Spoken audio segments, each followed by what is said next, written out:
안녕하세요. 성공예감 이대호입니다.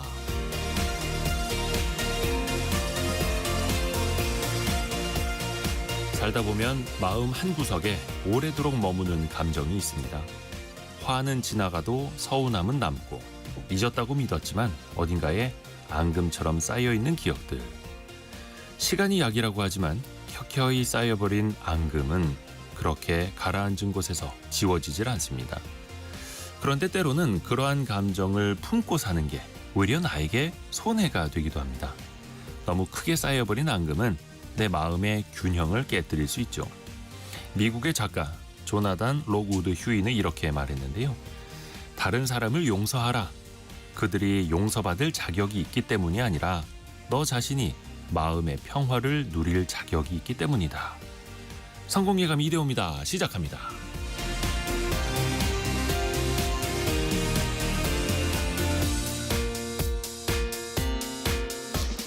안녕하세요. 이대호입니다.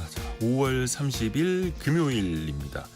벌써 5월도 거의 다 지나갔고 또 한 주도 거의 다 지나가고 있네요. 금요일 아침 김경민님, 오늘도 지식을 배우러 왔습니다. 오늘도 배우실 거 정말 많습니다. 원탁의 기자들 통해서 또 같이 토론도 하실 수 있고요. 여러분은 혹시 나 자신이, 우리 가정이 중산층이라고 생각을 하시나요? 우리나라의 중산층 비중이 결코 적은 게 아니거든요. 그런데 정작 자신을 하위층이라고 생각하는 사람이 참 많다고 합니다. 어디에서 이런 원인이 생겨나는 걸까요? 또 중산층을 더 많이 늘릴 수 있는 그 방법도 한번 같이 찾아보시죠. 또 치킨 프랜차이즈 중에서 BHC가 업계 최초로 자율 가격제를 꺼내 들었습니다. 그러니까 치킨 가격을 가맹점 마음대로 결정하셔도 됩니다라는 건데요. 과연 어떤 파장을 만들까요? 여러분은 또 어떻게 생각하십니까? 같이 한번 논의해 보시죠.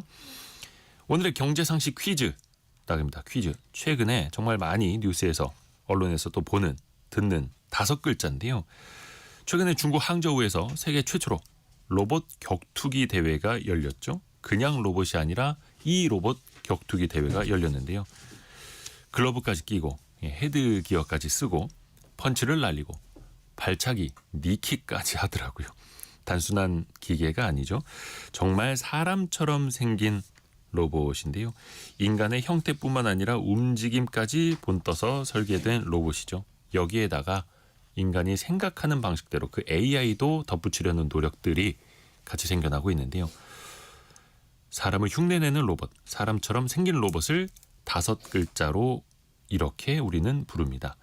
김준환님, 안드로이드는 아니고요. 이건 이제 구글이 만든 운영체제이기도 하죠.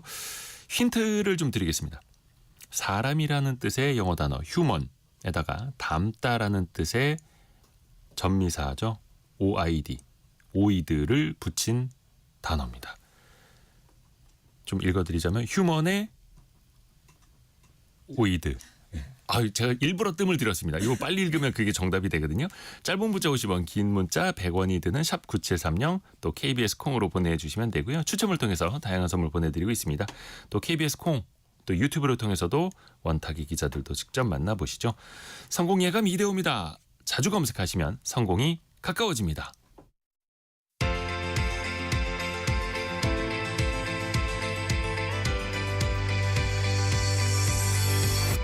KBS 1라디오 성공예감 이대호입니다.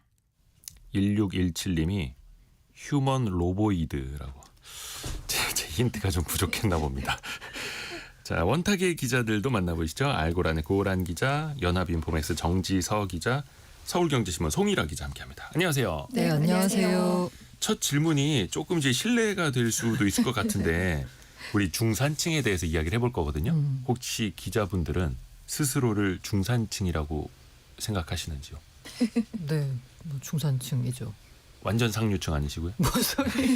네, 일단 상류층이 아닌 것만 확실합니다. 아, 그래요? 정지석 기자는 어때요?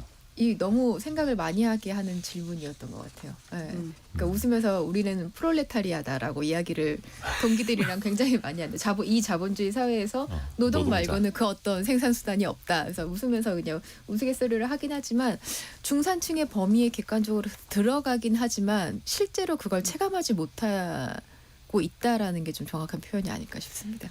우리가 이제 네. 뒷부분에 경제적으로 그 객관적인 기준을 이야기하겠습니다만 우선 우리가 생각하는 혹은 많은 사람들이 여기는 중산층의 상징, 느낌적인 느낌 어느 정도일까요?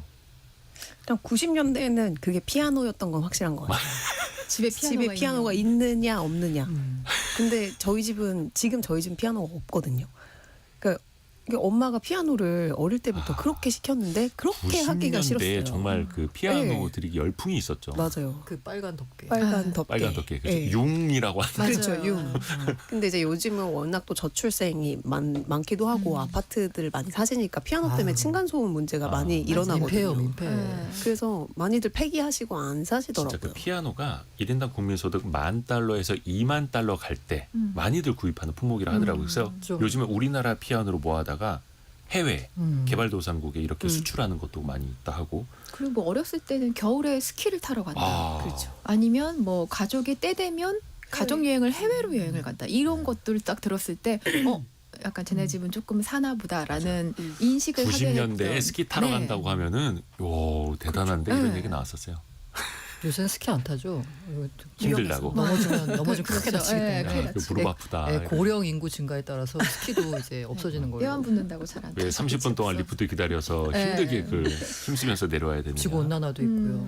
그 이제- 요즘 중산층 상신 저는 약간 아까 말한 대로 그냥 여름 휴가 때 네. 해외 한번 나가줘야지 이거는 뭔가 중산층 같다라는 생각이 들고 있고요. 실제로 저는 약간 그 예를 들어 제가 지난해 이제 미국에 있다 왔잖아요. 네. 그래서 약간 저는 약간 나름대로 그 저희 애한테 너는 다른 친구들이 경험할 수 없는 경험을 해줬어라는 약간 엄마 부심 있어서 친구한테 그 이제 애한테 야 너네 반에 미국에서 살다 온 애가 너밖에 없지 않아? 그래서 너는 되게 특별한 경험을 했어라고 하는데 아니 2명인가 더 있어 이러는 그렇게 말을 할 정도니까 저 살짝 놀랐습니다. 그러니까 아빠가 해외 주재원으로 맞아요. 나가면서 같이 이제 해외를 네, 경험하는 그런 사례들. 그러니까 쓰면 안 되지만 요즘에 개근거지라는 말이 한때 되게 막 화제가 됐었잖아요. 그러니까 그러니까 어린 친구들조차도 그런 거에 대한 인식을 갖고 있는 거 보면 이제 진짜 해외를 나가는 것도 조금 옛날보다 더 빈번해지다 보니까 그냥 정말 예. 중산층의 기본이 그죠. 되버리는. 예. 우리 청취자 여러분은 스스로를 중산층이라고 생각하시는지 또 여러분이 생각하시는 중산층의 기준은 뭔지 같이 좀 보내주시면 더 좋을 것 같은데요. 우리나라 국민 10명 중에 6명이 중산층이라고요? 그렇습니다. 통계로만 볼 때 한국의 중산층 비중은 늘었어요.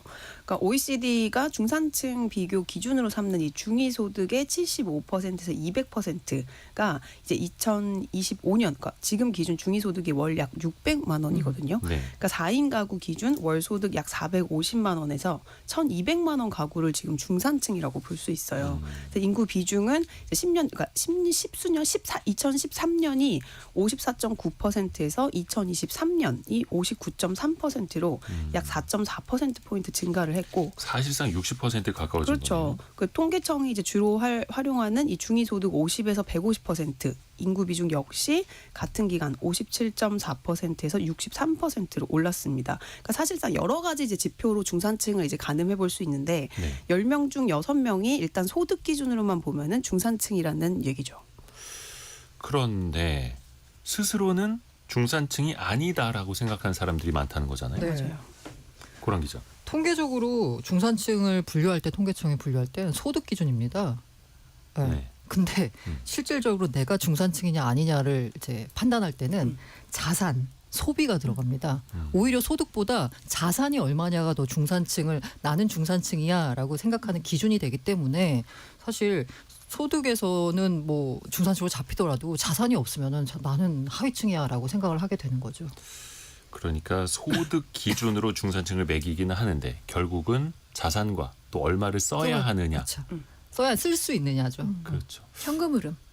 그러니까 이게 필수 지출 같은 거 빼고 잉여 자금을 가지고 내가 뭘 할 수 있는가에서 사실은 중산층인지 아닌지를 느끼는 거잖아요. 그렇죠. 근데 앞에서 그 범위가 월 소득 450만 원에서 1,200만 원이면 너무 넓어요. 넓죠. 너무 넓어. 사실 넓긴 의미가 크게 중산층이 아니라 중산층 넓기는 하죠. 그렇죠. 상당수가 이제 본인이 중산층이라고 생각하지 않는다는 건데 이게 여윳돈이 없어서 그런 것 같아요. 맞아요. 그러니까 통계청에 따르면 작년 4분기 소득 상위 40에서 60% 가구의 흑자액, 그러니까 이제 소득에서 이자, 뭐 세금, 뭐 이런 거랑 의식주 비용, 그러니까 필수 소비 지출에 뺀 가계 정말 순수 여윳돈이 65만 8천 원이었어요. 근데 이게 한 달에 65만 8천 원이 아니고 한 분기.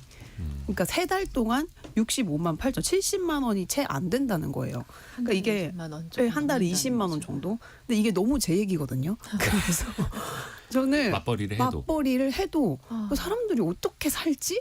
이런 생각이 드는 거예요. 그리고 뭐 갑자기 경조사가 훅 늘어난다거나 뭐 갑자기 뭔가 돈을 막 한 뭐 10만 뭐 이 100만 원 단위로 뭔가 나가야 될 일이 생겼을 때 갑자기 이제 훅 이 뭔가 절벽 아래로 떨어지는 그 기분이 든단 말이죠.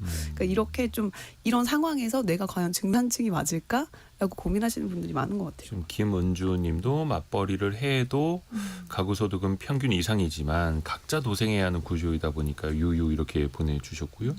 그리고 7361님 1인 가구인데 해외여행을 못 나가니 아직 중산층에 못 미치는 것 같다라고 보내주셨고요. 서원주님은 어렸을 때는 그 나이스 운동화 하나 신는 게 중산층이었고 지금은 이 고급 승용차 타는 게 중산층 같네요. 물론 이제 우리나라가 이제 성장을 하면서 눈높이도 같이 높아졌습니다만 또 상대적인 비교를 또 하다 보니까 우리나라 사람들 특히 이제 그런 비교 많이 하지 않습니까? 거기서 상대적으로 나는 중산층이 아닌가 봐 느끼는 게 더 많은 것 같아요. 중산층이 아니라고 느끼는 두 가지 이유가 있는데 하나는 앞서 말씀드린 대로 자산이 이제 통계청이 집계하는 기준이 아니라 개인적인 심리적인 판단에 의한 중산층을 판단하는 기준에 자산이 들어가기 때문에 근데 최근에 들어서 나타난 게 자산 양극화잖아요. 그렇죠. 부동산 양극화 때문에 정말 지방 특히 서울 이 아파트 가격 격차가 최근에 너무 많이 벌어졌기 때문에 그 서울 아파트, 강남 아파트 오른 거 생각하면 나는 중산층이 아니야라고 생각하는 것 같고요. 두 번째가 저는 모든 최근에 나타나는 심리적인 불안이나 그 약간 본인이 뭔가 하위층이다라고 느끼는 나는 괴롭다라고 느끼는 많은 원인이 다 SNS에 있다. 맞아요. 생각이 듭니다. 너무 비교를 해. 너무 비교를. 근데 또 상대적으로 5939님 같은 경우 여긴 지방인데요. 지금 얘기한 월 450 정도 이상 받는 분들이 그렇게 여긴 많지 않아요. 맞아요. 열심히 일을 해도 먹고 사는 게 힘드네요. 또 이렇게 느끼시는 분들도 당연히 있을 수밖에 없는 거고요.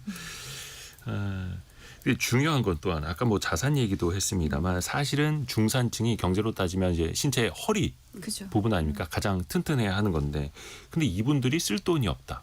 결국 이게 경제 구조적으로도 아픈 부분이고요. 그렇죠. 그러니까 내수가 살아나야 되는데 항상 우리 경제 문제가 그거잖아요. 수출을 먹고 사는 나라가 수출이 어려워지면 내수가 받쳐줘야 되는데 내수 쓸 돈이 없잖아요. 그러다 보니까 경제 전반으로 힘들어지는 상황이 계속 나타나고 있는 거고요. 앞서 말한 대로 이게 분기당 쓸만한 남는 돈이 70만 원이라는 거잖아요. 분기당. 그 돈을 어디다 쓰겠어요. 그야말로 진짜 필수적인 지출 빼고는 못 하는 거니까. 어제 통계청 송혜라 자료를 기자. 보니까 주류 담배의 네. 그 소비 지출조차도 줄었더라고요. 네, 이게 뭐 물론 줄기 쉽지 뭐 않은데. 헬시 플레저 열풍도 있고 뭐 건강 생각하는 그런 영향도 있겠지만 이 쓸 돈의 여유가 없는 거예요. 특히 경기 불황도 이제 마찬가지고 그래서 이제 저는 이제 유통기업들 취재를 하니까 정말 요새 다들 너무너무 힘들다고 지갑을 안 열어서 뭐 전통시장이니 백화점이니 수출도 좋아지고 내수도 좋아지면 선순환이겠습니다만 어제 한국은행 이창용 총재가 한 얘기 들어보니까 올해 우리나라 경제 성장률 전망치를 0.8%로 뚝 낮추게 됐잖아요. 근데 거기에 이제 수출이 기여하는 건 거의 없다.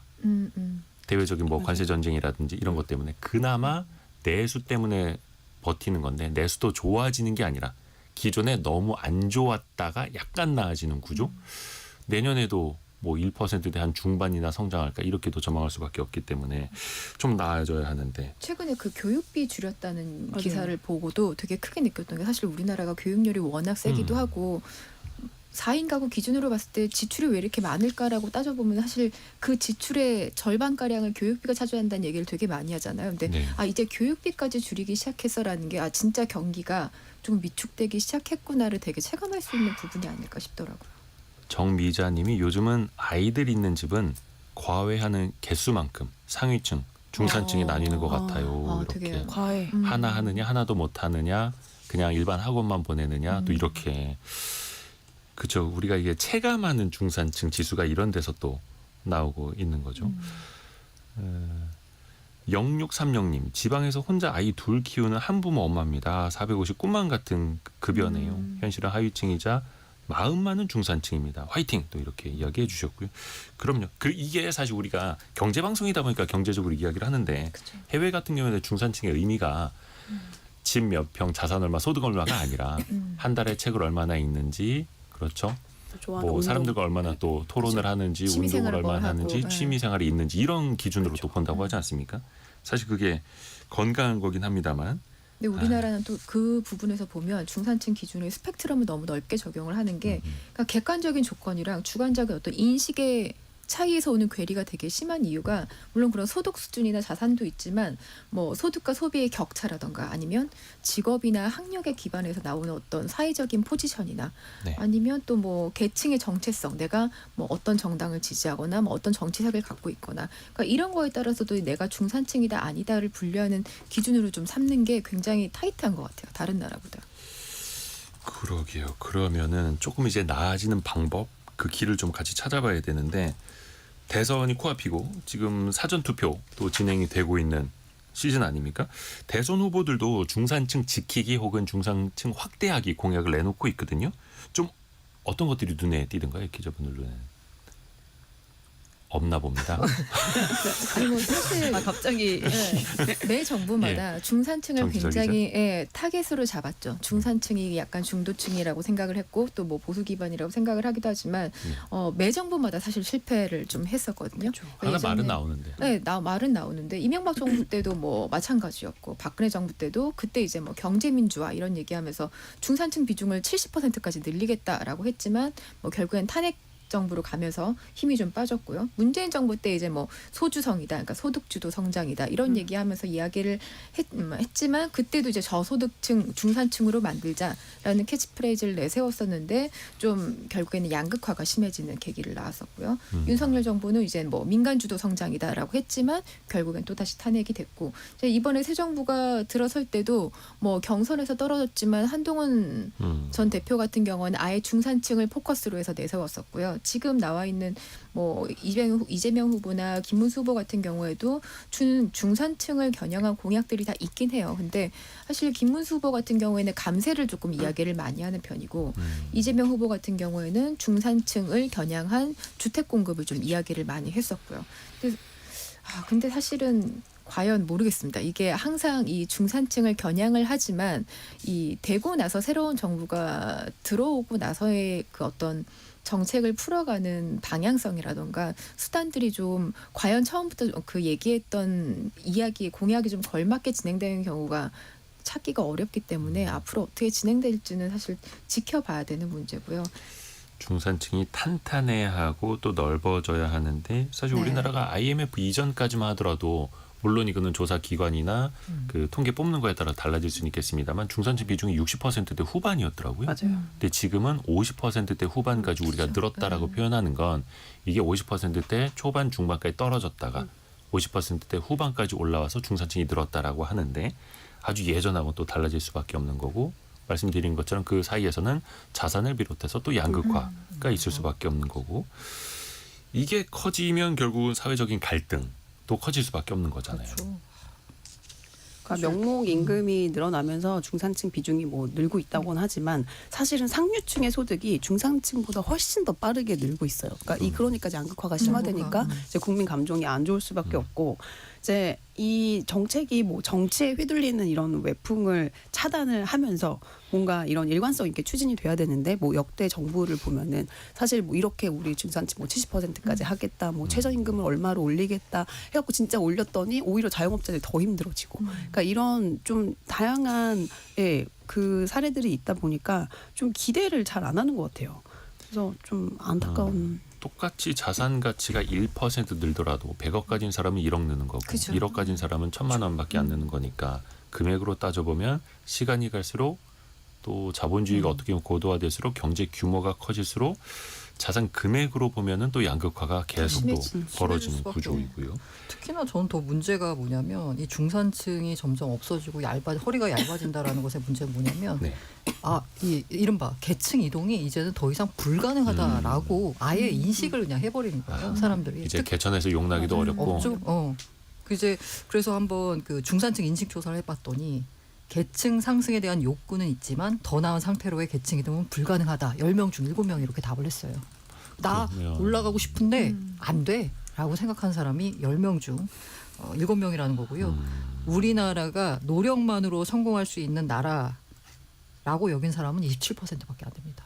슬픈 얘기다. 좀 부정적으로 빠져드는 거고 그렇죠. 계층 이동에 또 혹은 기회의 사다리는 항상 열려 있다라는 생각을 줘야 하는데 지금은 거의 사다리가 끊긴 느낌이라서 더 심각한 거죠. 혹은 나는 열심히 계층 이동 사다리 한 10계단 올라갔어 라고 생각했는데 그게 한 1000계단짜리 사다리였어.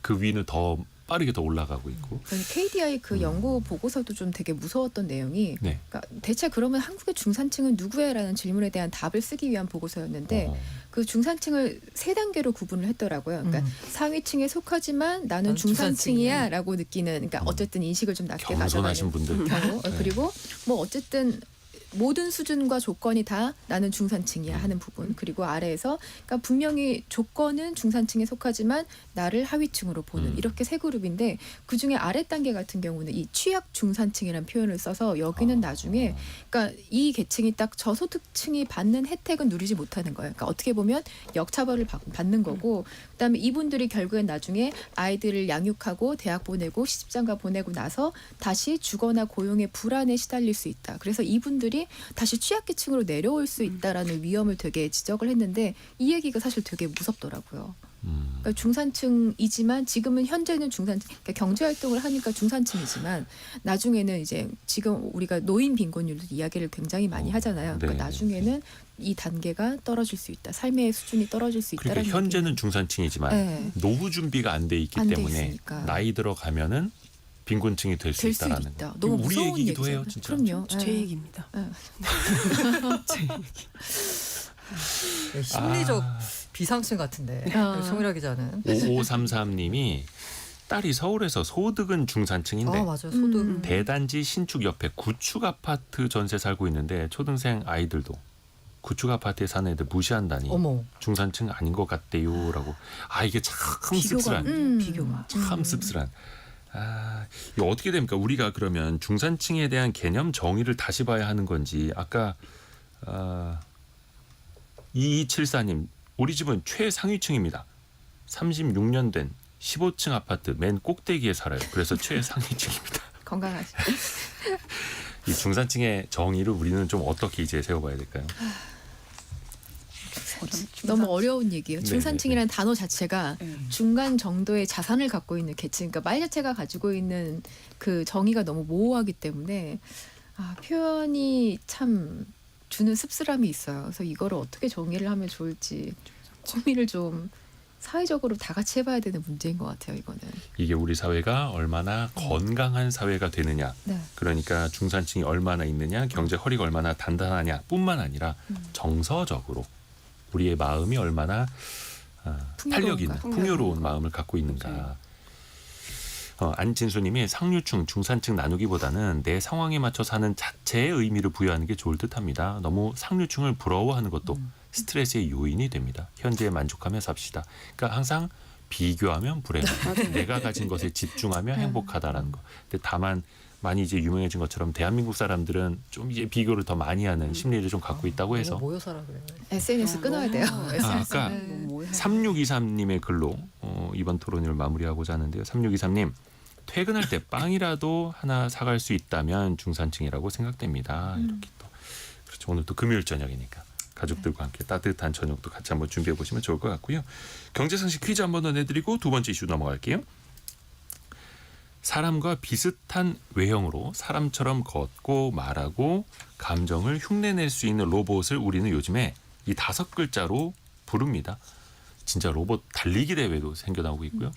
이제 로봇이 격투기까지 하더라고요. 인간을 닮은 모습, 기능까지 하는 그 외래어 5글자인데 힌트 드리자면 휴먼, 에다가 못못 같은 뜻을 말하는 영어 전미사 오이드를 결합한 단어입니다. 이거 빨리 발음하시면 되는데요. 9911님 휴먼 오이드라고 보내주셨네요. 좀 정직하신 분. 네. 연음을 조금 이제 써주시면 될 것 같고요.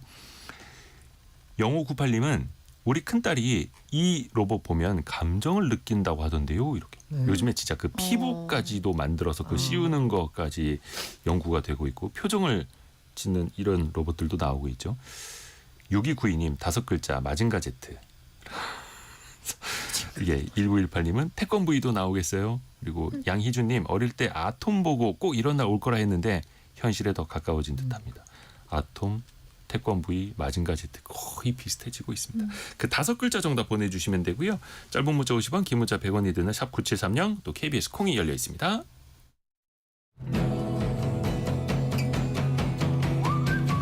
오늘의 움직임에 주목하고 세상의 흐름을 놓치지 않습니다. 여러분의 내일을 응원하며 성공의 열쇠를 함께 찾아갑니다. 성공예감 이대호입니다. 대선의 사전투표가 진행되고 있는 이틀째이죠. 오늘 오전 9시 기준으로 사전투표율이 22.14%네요. 지난 대선 때는 20.17%였는데 그보다 조금 더 높게 약 2%포인트 더 높게 나오고 있습니다. 22.14% 사전투표율 나오고 있다는 거 하나 알려드리고요. 오늘 금요일 저녁이라 치킨을 오저치고 해야죠. 먹고 싶은 그런 날, 네. 치맥하는 날. 네. 그래, 오늘 저녁 통일하기죠? 치킨고 오저치고 요즘 느끼는 가격은 어떻습니까? 너무 비싸요. 그냥 요즘에는 주문할 때 예전에는 19,000원이냐 2만 원이냐 신경 되게 많이 쓰였잖아요. 지금 훌쩍 넘었죠. 지금 23,000원이 기본인 것 네. 같은데. 배달비 포함하면. 네. 저희는 이제 네 식구니까 예. 아직까지는 그래도 애들이 어려서 한 마리를 시키거든요. 하나로 근데 돼요? 네, 한 마리 와, 다들 부럽다. 좀 많이 안 먹어서. 근데 이게 다들 다리와 윙과 봉을 먹으려고 하기 때문에 어. 그거를 이제 윙 앤 봉 앤 다리 이거를 바꾸면은 27,000원이에요. 그래서 그렇죠. 이제 여기에 이제 배달료가 포함이 되면은 3만 이제 원. 거의 3만 원 할 때도 있고 그래서 이게 중산층을 대표하는 오저치고도 지금 쉽지 않다. 오히려 그런 치킨은 서민 음식 아니에요. 네. 그러니까. 근데 이제는 중간층 음식. 그러니까 애 새 키우는 입장에서 보면은 치킨 하나 갖다가 온 가족이 먹을 수 있다라는 게 참 부럽기도 합니다. 몇 마리 시키세요? 일단은 하나는 무조건하고 네. 두 마리를 마리. 시켜서 조금 남겨서 다음 날 또 먹기도 하고 이렇게 하죠. 그렇습니다. 근데 요즘에 가격이 또 오를 수 있는 요인이 최근에 하나 터졌던 게 브라질의 그 조류 인플루엔자 때문에 특히 그쪽에서는 냉동으로 뭐 순살 이런 거 많이 수입을 한다 하더라고요. 어떨까요? 이게 가격에 좀 반영이 됐던가요? 저 같은 1인 가구는 사실 치킨 한 마리를 시키는 게 좀 이렇게 남기면 맛이 없으니까 맞아요. 주로 치킨 먹고 싶을 때 닭강정 같은 거 많이 사 먹거든요. 음. 근데 이제 이 닭강정이 사실 이 냉동육 순살로 순살. 만드는 거기 때문에 주로 브라질산 닭을 쓴단 말이에요. 근데 이제 지금 전 세계 최대 닭고기 수출국이 이 브라질인데 브라질에서 이제 조류 인플루엔자가 발생하면서 지금 난리잖아요. 그러니까 우리나라는 보니까 정부가 15일 선적분부터 브라질산 닭고기, 계란 수입을 아예 금지를 했더라고요.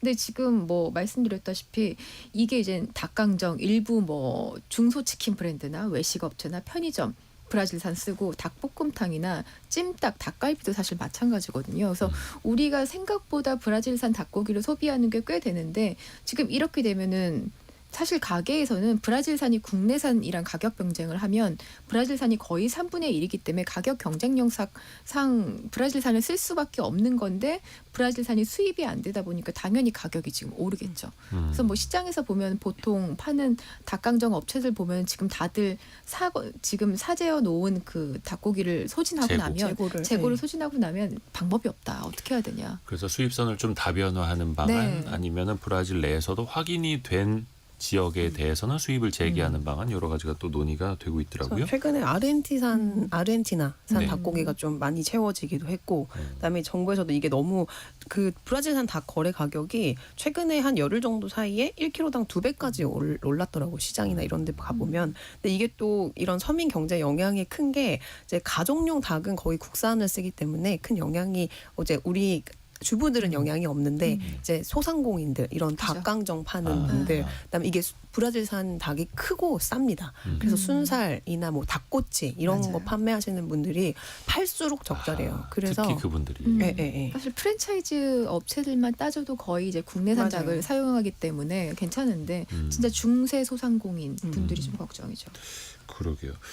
또 치킨 프랜차이즈들도 경쟁이 되게 치열하고 또 가맹 점주분들 입장에서는 물가 때문에 치킨 가격도 올려야 된다. 먼저 이렇게 가맹 본부에 요청하시는 분들도 많은데 최근에 BHC가 파격적인 결정을 내렸습니다. 치킨 가격을 점주분들이 알아서 결정하세요라고 했다고 해요.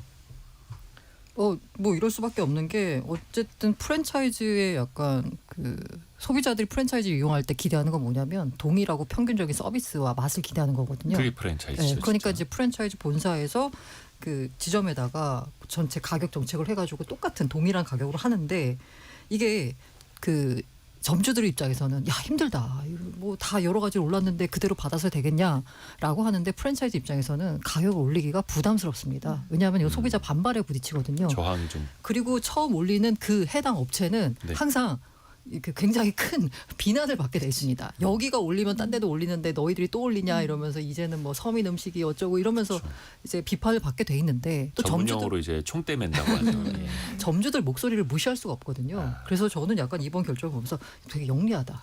아하. 이러면서 이거를 그냥 점주분들이 알아서 하세요라고 해서 본사는 약간 비난해서 피하면서 우리 프랜차이즈 본사는 점주들과 점주들의 고통을 이해하고 있습니다라는 걸 포지셔닝한다라는 측면에서 저는 굉장히 영리한데라는 생각이 들었습니다. 아니 그러면 점주분들께 알아서 결정하세요라고 하면 점주분들이 올릴까요? 유지할까요? 내릴까요? 그러니까 제가 영리하다고 한 게요. 그러면 이게 올리는 점주가 있고 아니면 그냥 유지하는 점주가 있을 거 아니에요. 예. 그럼 올리는 점주분들한테는 오히려 또 비난이 올 수도 있는 거예요. 그게 쉽지 사실 않죠. 이제 시장 경제고 시장에서 이제 선택을 할 수 있는 건데 그렇죠. 예를 들어서 저희 집 같은 경우에도 똑같은 A라는 프랜차이즈인데 뭐 한 반경 3km 거리에 두 개가 있을 수 있어요. 왼쪽 오른쪽에. 그럼 어느 쪽으로 내가 주문을 할 것인가 내 선택인데 가격 비교를 한다면 소비자가 똑똑하게 또 선택을 하면 되는 맞아요. 거고 거기서 또 점주분들은 고민을 하게 되는 거고 그게 또 시장 원리 중에 하나일 테고요. 이거는 나중에 점주분들 이야기를 좀 들어봐야겠네요. 근데 이게 자율가격제라는 이런 생소한 단어가 왜 나왔는지를 좀 먼저 봐야 되는데 네. 이게 배달앱 수수료부터 시작한 거거든요. 그러니까 배달앱 수수료가 이제 오르면서 일부 프랜차이즈 업계가 배달앱에서 파는 가격이랑 매장에서 사 먹는 가격이 다른 이른바 이중 가격제를 이제 올해부터 막 생기기 맞아요. 시작했어요. 근데 여기에 대한 소비자 반발이 좀 커졌고 저만 해도 이게 프랜차이즈라는 게 말씀하셨던 대로 모든 매장에서 같은 가격을 적용을 한다라는 어떤 퀄리티와 가격이 동등하다는 그 생각을 가지고 이제 사 먹는 건데 햄버거가 내가 배달시켜 먹는 가격이랑 매장에서 먹는 가격이 다르단 말이죠. 그러면은 기분이 나쁠 수밖에 없어요. 그치. 예. 근데 치킨은 이른바 배달 매출의 의존도가 굉장히 높은 품목이에요. 네. 그래서 소비자 반응에 민감하기 때문에 이제 아무래도 눈치가 보여서 이중 가격제를 잘 못하는데 배달앱 수수료는 계속 오르고 그렇지. 물가 뭐 원자재 가격 오르고 이러니까 이제 점주들이 가맹 본사에다가 우리도 가격을 좀 올릴 수 있게 뭔가 대책을 좀 내놔 주시오 네. 이렇게 얘기를 한 거예요. 근데 이제 가맹점 본사는 영리하다라고 하지만 사실은 뒤로 빠진 거라고 볼 수도 있죠. 그게 예. 뭐죠? 그렇죠. 이렇게. 본사 입장에서는 영리하지만 이제 점주들 입장에서는 일단 책임을 우리한테 다 지운 걸 수도 있는 거고. 근데 이렇게 되면은 매장 영업, 홀 영업이 많은 치킨 회사들은 좋을 수 있어요. 왜냐면 그렇죠. 그래도 유입 인구가 많고 하면은 가격을 자율적으로 올릴 수 있으니 많이 받으니까. 근데 배달 매출만 주로 하는 치킨집들은 홀을 운영하지 않는 네. 치킨집. 그런 집들은 이제 당연히 그 근처에 있는 치킨 경쟁. 가격들과 바로 눈으로 이게 보이기 때문에 아마 올리기 쉽지 않을 거예요. 그리고 문제는 가격을 올려도 배달앱 수수료는 매출액 대비로 차등으로 적용이 되기 때문에 매출액이 올라가면 수수료도 올라갈 수밖에 없는 그렇죠. 구조예요. 그러니까 결국에는 배달앱만 땡큐 약간 이런 상황이 될 수도 있는 거죠. 그 배달앱도 마찬가지고 프랜차이즈 본사에서 뭐 공급하는 가격을 내려주거나 이러지는 않을 거 아니에요. 그렇죠. 그쵸. 고정비는 사실 정해져 있는 거고 사실 프랜차이즈 같은 경우는 결국엔 그거죠. 어느 정도의 손해를 감수하겠느냐 선택의 문제였던 거죠. 그동안은. 사실 뭐 지금 현행 가맹사업법상 어차피 본사가 가맹점주한테 이 정도의 가격을 받아라고 강요 강제할 수는 없거든요. 근데 사실은 그렇기 때문에 강제할 수 없기 때문에 이제 본사에서는 소비자 권장 가격이라는 걸 얘기를 해서 이걸 받아라고 권장이라는 이름하에 이제 강요를 했던 거고. 근데 이제 그 권장이라는 이름이 이제는 진짜 눈치의 영역에 있었던 거죠. 이거를 네. 법상으로는 할 수 없지만 이제는 풀어주면서 너희가 해봐라고 한 거고. 근데 이 가운데서 과연 그러면 점주들이 가격을 먼저 내려서 시장 점유율을 올리겠다고 그 상권에서 점유율을 올리겠다고 할 수 있을까? 근데 지금 올라가고 있는 인건비나 아니면 원재료가나 배달앱 수수료나 이런 것들을 고려하면 그래도 올릴 수밖에 없을 거고 지금 BHC 얘기 들어보니까 어쨌든 처음에 그 가격적인 혼란을 조금 줄이고자 플러스 마이너스 2,000원 선에서 하자라는 정도의 이야기는 했더라고요. 그러니까 뭐 약간 지금 그 관리 네. 변동 환율제처럼. 그렇죠. 그러니까 예. 레인지를 준 거죠. 상하단을 줘서. 그러니까 23,000원짜리 치킨이면 낮추면은 최하 21,000원까지 올리면 25,000원까지 레인지는 줬던데 어. 이게 과연 지금 이제 BHC가 1위 업체니까 그나마 다행이잖아요. 근데 이제 앞으로 뭐 교촌이나 아니면 다른 뭐 BBQ나 이런 업체들이 따라올 수 있겠죠. 그러면 이제 그게 어떤 또 생태계에 영향을 미칠지 다른 굉장히 경쟁 중요한 업체들도 이거 유심히 지켜보고 되게 이거 효과 중요하죠. 괜찮은데 그럼 네. 분명히 따라할 테고요. 그럼요. 부작용 큰데 그러면 안 하겠죠. 일단 총대는 BHC가 맸다라는 거고. 남국림님. 그런데 본사가 욕을 먹으면 점주들은 자동적으로 손해를 보니 본사가 이미지 관리하는 게 좋잖아요. 이렇게 보내주고 맞는 말씀입니다. 그래서 특정 간판에 대한 이미지 안 좋아지면 우리 동네에 돌아다니다가 그 간판 보이면 그것을 보고 이제 부정적 인식을 갖게 되는데 그게 다 개별 점주분들이라는 게 또 문제고요. 박성춘님. 지역별 가게 크기별 비용이 다른데 같은 값을 받는 게 더 문제 아닌가요? 이렇게. 왜냐면 이제 지역별로 임대료라든지 인건비라든지 또 다를 수가 있는데 그래서 프랜차이즈는 단일 가격으로 우리가 좀 생각을 해왔지만 이게 사실 지역별로 좀 달랐던 가격들도 있었어요. 그렇죠. 특히 이제 왜 우리가 그런 거 생각하지 않습니까? 맥도날드 지수, 스타벅스 네. 지수, 전 세계 어디나 좀 비슷한 가격. 물론 이제 그런 것들은 본사가 가격을 관리하고 가맹점주들 없이 다 본점 위주로 운영을 하는 것들은 좀 있습니다만 그 많은 가맹점주들이 있다면 또 가격은 이제 또 천차만별이 될 수 있다. 그 시대로 갈 수 있다라는 거고요. 김경태님, 치킨은 사랑인데 많이 비싸죠. 집에서 병아리를 길러야 하나요? 왜 예전에 대파 키우기 유행했었는데 네. 물론 요즘에 초등학교 앞에서 병아리 파나 모르겠네. 저는 안 팔죠. 닭 키우는 요즘엔 가정도 그럼 또 봤어요. 큰일 나죠. 네. 닭을 키우는 그 달걀을 아. 그 계란을 이렇게 부화시켜가지고 병아리 좀 마당이 있거나 이런 아파트에서 키우시던데요. 그래요? 어떻게 네, 먹지? 그래서 굉장히 생소했던. 반려 반려개. 반려개. 저는 약간 이거 자율 가격제로 하게 되면 네. 사실 이게 어떻게 결과가 나올지 모르겠는데 하나 생각할 수 있는 건 그냥 담합하죠. 담합해가지고 같이 올리는 같이 방법이 있을 올린다. 거예요. 점주분들이 네. 그 이제 동네에서. 동네에서. 근데 그 와중에 내가 이 와중에 좀 뭔가 이번 기회에 한번 점유를 확 늘려보겠다 하는 분들이 이렇게 이른바 이제 배신하는 순간 살짝. 거기선 또 이제 한바탕 또 난리가 벌어질 것 같다는 또 생각도 들고 이래서 이게 약간 그 자율 가격제인데 결국 책임을 다 점주들한테 전가하는 거 아닌가 해가지고 효과가 어떻게 나타날지 사실 조금 걱정이 되는 부분이 있습니다.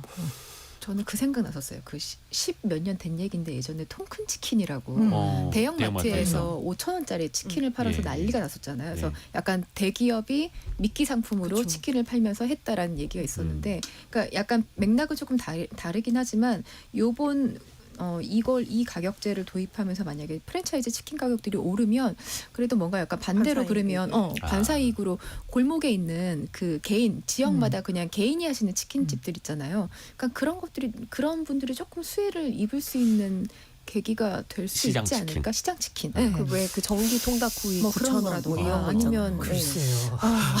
네, 그분들도 물론 원가 부담이 커지고는 있습니다만 사실 한 10여 년 전에 대형마트에서 그 반값 치킨, 통큰 네. 치킨 했을 때 여론이 엄청 악화됐었고 좋았죠. 그런데 한 1, 2년 전에 시행했을 때는 여론이 좋았어요. 맞아요. 왜냐면 대형마트도 지금 약간 힘든 뭔가 갑자기 갑자기 포지셔닝이 포지셔닝이 되면서. 되면서 실제로 그런 게 나타나고 있어요. 왜냐면 이제 네. 그 프랜차이즈 치킨 가격이 계속 우상향을 하면서 대형마트니 심지어 편의점에서 파는 닭꼬치나 이런 순살 치킨도 최근에 굉장히 많이 팔리고 있고 그래서 그런 반사이익을 그래도 누리는 곳들이 있긴 한데 어딘가는 좀 있어야 되지 않을까? 그렇죠. 예. 네.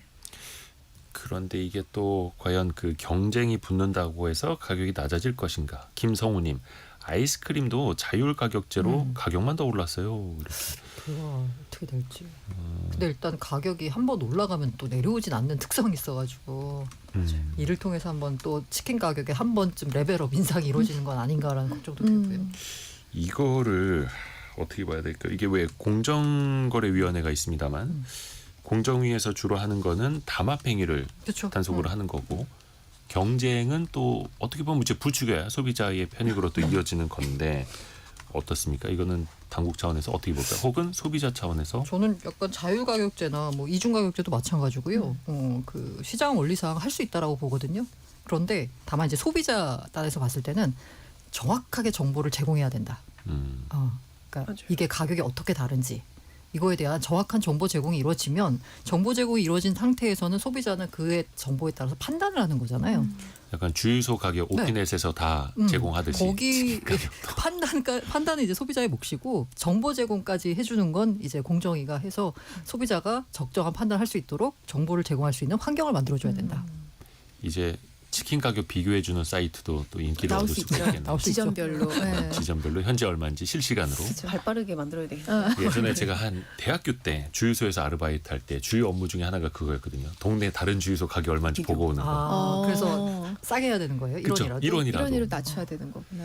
근데 치킨 가격도 과연 그런 시대가 올지 또 점주분들이 힘든데 과연 내릴 수가 있을지. 요거는 그 자율가격제라고 해야 되나요? 요게 나중에 이제 시행된 이후에 또 네. 어떻게 달라지는지 우리가 또 한번 지켜보고 토론을 또 해보면 재밌을 것 같습니다. 알고란의 고란 기자, 연합인포맥스 정지석 기자, 서울경제신문 송일아 기자 함께했습니다. 고맙습니다. 네, 감사합니다.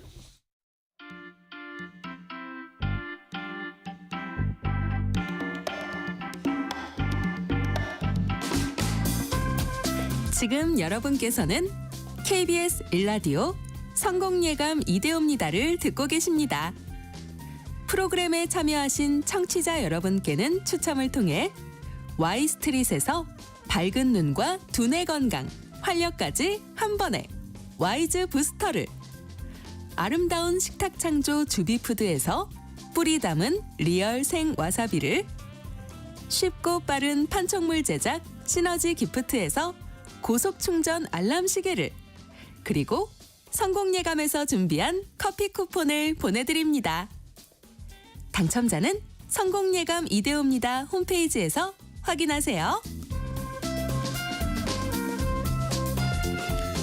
불황이다, 또 내수가 부진하다라고 하는데 옷을 온라인에서 파는 그런 온라인 몰들, 뭐 예를 들어서 무신사, 지그재그, W컨셉 같은 이 온라인 패션 플랫폼들은 꽤 성장을 또 하고 있습니다. 그 중에서는 주식시장에 상장을 준비하는 곳도 있고요. 또 이런 온라인 몰에는 다양한 상품, 좋은 상품들을 또 올리는 게 참 중요하지 않습니까? 이른바 머천다이저라고 하는 MD라는 직업이 참 중요한데요. 직업의 세계 시간에 한번 만나보시죠. 한경비즈니스 강홍민 기자가 취재했습니다. 안녕하세요. 안녕하세요. 우리가 MD는 예전에 홈쇼핑, TV 홈쇼핑 할 때도 많이 들어봤던 직업군이고 네, 패션 플랫폼에서도 어떻게 좀 비슷한 일을 할까요? 그렇죠. 말씀하신 대로 이제 패션 플랫폼이 워낙 많아지기도 했고 성장세를 보이고 있는 곳 중 하나인데 네. 특히 이제 패션은 계절에 따라서 트렌드가 좀 바뀌고 그 플랫폼이 타깃하는 연령대에 따라서도 이 내놓는 상품들이 확확 바뀌는데 그 플랫폼 안에서도 어떤 상품을 고객들한테 선보일지 뭐 이렇게 정하는 게 이제 패션 MD의 역할이거든요. 네. 근데 이제 아까 말씀하신 대로 이제 MD가 머천다이저의 약자인데 이게 풀이하면 상품 관리하는 전문가 뭐 요 정도로 이제 해석을 할 수 있는데 패션 MD는 이제 상품 관리는 기본이고 상품 소싱부터 뭐 판매, 마케팅 그리고 PR에도 관여를 하는 소위 진짜 일당백 직군으로 좀 보였고요. 네. 그래서 그런지 이제 MD들 사이에서는 MD가 이제 뭐든지 다 한다. 뭐든지 다 할 줄 알아야 된다. 이런 줄임말로 통하고 있을 정도였습니다. 뭐든지 다 하나. 그러니까 여러 브랜드들 뭐 패션 트렌드도 읽어야 되고 그렇죠. 그거를 어떻게 보면 이 플랫폼 안으로 좋은 제품들 브랜드들을 끌어 모아야 되는 건데 그렇죠. 몇 개나 될까요? 우리가 알만한 브랜드는 몇 개 안 되는 것 같기는 한데 몇 개나 입점해 있을까요? 예, 참고로 그 제가 그 W 컨셉에서 패션 MD로 일하고 있는 그 패션 MD 팀장을 네. 만나고 왔는데 이 W 컨셉이 국내에서 활동하고 있는 디자이너 브랜드를 입점하는 곳으로 좀 유명합니다. 그래서 작년 기준으로 한 6,200 6,200개 정도 디자이너 브랜드가 입점이 돼 있고 매년 좀 늘어나고 브랜드가 6,200개나 있어요. 그렇죠. 와. 근데 그게 이제 디자이너 브랜드. 예를 들어서 무슨 뭐 강홍민 디자이너의 무슨 브랜드 이런 식으로. 그렇죠. 이데오 부티크에서 자체적으로 디자인하는 그런 이제 브랜드를 말합니다. 그게 6,000개가 넘는다. 근데 저마다 그래도 이런 큰 온라인 쇼핑몰에 입점하고 싶어 할 거 아니에요. 그렇죠. 막 신청을 할 테고요. 그러면은 이게 업체 입장에서는 자체 온라인몰도 할 수 있고 오픈마켓을 통해서 팔 수도 있고 오프라인 매장에서 팔 수도 있는데 이런 대형 쇼핑몰에 입점하려고 하는 이유는 아무래도 거기 사람이 많기 때문일까요? 맞습니다. 뭐 사람들이 좀 많이 모이는 플랫폼이기 때문에 신규 디자이너 브랜드들 같은 경우는 이제 이런 대형 플랫폼에 좀 입점을 하기를 원하는데 네. 그래서 이제 평균적으로 한 달에 한 3-40군데 정도 신청이 들어온다고 해요. 이게 뭐 우리 시즌이나 것도 팔아주세요 이거죠. 그렇죠. 저희도 입점하고 싶어요라고 이제 입점 신청을 하게 되는데 예. 이 MD들이 서류 검토부터 굉장히 까다로운 절차를 통해서 이 선별을 한다고 합니다. 보통 이제 이 선별 기준을 보니까 디자이너 브랜드다 보니까 자체적으로 이 디자인 상품이 시즌 단위로 판매를 하는 브랜드인지 뭐 그리고 이제 고객 응대나 소통이 가능한 CS 전담 부서가 있는지 뭐 시장에서 성장 가능성이 있는지 등을 파악해서 요 이외에도 조금 이제 항목들이 있지만 대입이라고 하더라고요. 그래서 이런 항목들을 거쳐서 굉장히 까다롭게 입점 선별을 한다고 합니다. 어떻게 선별하는지는 좀 비밀이고 그러니까 우리가 뭐 예를 들어서 디자이너 브랜드라고 하면 앙드레김, 그렇죠. 우영미, 뭐 구호 뭐 이 정도는 이제 많이 알지 않습니까? 아시는데요? 되게 유명한 세 개밖에 몰라요. 그런데 예를 들어서 이데오 패션을 만들어서 내가 입점을 시키고 싶다. 네. 제 옷도 좀 팔아주세요. 이거 어떤 기준으로 거르게 될까요? 네, 제가 말씀드린 대로 일단은 이제 자체 브랜드에서 만든 이런 옷이다라는 걸 알아야 되는데 이게 사실은 브랜드에서 제출한 뭐 홈페이지나 아니면 포트폴리오를 가지고 선별하기가 쉽지가 않잖아요. 근데 이 MD들은 굉장히 귀신같이 잘 그 캐치를 한다고 합니다. 어디서 그냥 떼다 파는 건지 베끼는 건지. 그렇죠. 요즘에는 중국에서 넘어오는 그 옷들도 굉장히 많기 때문에 중국어 한 3,000원에 수입해서 그렇죠. 내가 만들었습니다라고 이제 내보이는 그럴 뭐 수도 있죠. 분들도 뭐 없진 않겠지만 예. 소수는 좀 있지 않겠습니까? 그래서 그런 것들을 선별하는 것도 MD의 역할이라고 합니다. 이게 점점 많아질 것 같은데 그렇죠? 예전에는 우리가 왜 동대문 시장에서 떼다가 파는 그런 옷가게들이 많았었는데 그렇죠. 요즘에 그렇게 소싱하는 것도 많고 근데 거기에 자신의 브랜드는 또 있어야 되는 거니까요. 반대로 그러면 왜 어떤 뭐 백화점에서 어디 맛집 찾아가서 우리 백화점에 매장 내주세요 하는 것처럼 네. 브랜드를 먼저 찾아가는 경우도 있을까요? 있습니다. 보통 이제 그 소위 잘 나가는 브랜드 중에서 아직 이제 대형 플랫폼에 입점이 안 된 브랜드들이 있는데 이 브랜드들도 MD들이 직접 찾아가서 입점 제안을 하기도 하는데 대부분 이런 브랜드들은 플랫폼에 입점을 하지 않고 자체 유통 경로로만 판매를 하겠다. 뭐 이런 원칙들이 좀 있다고 해요. 네. 그럼에도 불구하고 이 MD들의 역할이 좋은 브랜드들을 선점해서 입점을 시키는 게 그 일이다 보니까 계속 노를 하더라도 문을 두드리는 이렇게 제안을 하는. 그렇죠. 이렇게 큰 온라인 플랫폼에서 입점되고 팔아주면 당연히 뭐 매출이 늘어날 테니까요. 근데 아까 6,200개나 되는 디자이너 브랜드가 입점해 있다라고 했잖아요. 네. 그러면 이거 MD가 한 6,000명 될 수는 없는 거고 한 사람당 몇 개의 브랜드를 관리할까요? 제가 만난 이 컨템포러리 팀이었는데 네. 이 팀에 근무하고 있는 MD가 한 15명 정도 근무를 하고 있고요. 보통 이제 1인당 한 50개에서 100개 이상 브랜드를 맡고 있었어요. 보통 이제 신규 브랜드가 있는가 하면 입점이 된 지 좀 오래된 어느 정도 성장한 브랜드도 좀 섞여 있었는데 네. 이게 관리하는 포인트가 좀 다르다고 합니다. 그래서 이분이 이제 팀장인데 이 팀장이 각 MD들의 성향을 좀 잘 파악해서 적재적소에 배치하는 것도 굉장히 중요한 포인트라고 합니다. 이야, 잘 팔리게 또 해야 되니까. 그렇죠. 0358님, 청바지, 청자켓 등을 만듭니다. 무신사 등에 입점한다고 하는데요. 제작 과정을 찍어가요. 국내 생산이라는 증거를 남긴다고 합니다. 이렇게 그냥 이제 해외에서 떼오는지 아닌지 확인을 해야 되니까 네. 또 이 브랜드들을 또 잘 관리해야 그 플랫폼의 신뢰도 유지가 되는 거겠죠. 맞습니다. 근데 이게 결국은 이 플랫폼도 옷이 잘 팔려야 돈을 버는 거잖아요. 그렇죠. 고객 반응이 안 좋으면 어떻게 해요? 이게 내부 룰처럼 좀 운영되는 것 같았는데 네. 어떤 브랜드가 좀 많이 팔려서 뭐 성과가 나고 매출이 좋아지면 당연히 그 담당 MD에게 성과급 같은 이제 당근이 좀 주어진다고 합니다. 근데 반면에 성과가 나지 않았다고 해서 책임을 묻지 않는다고 해요.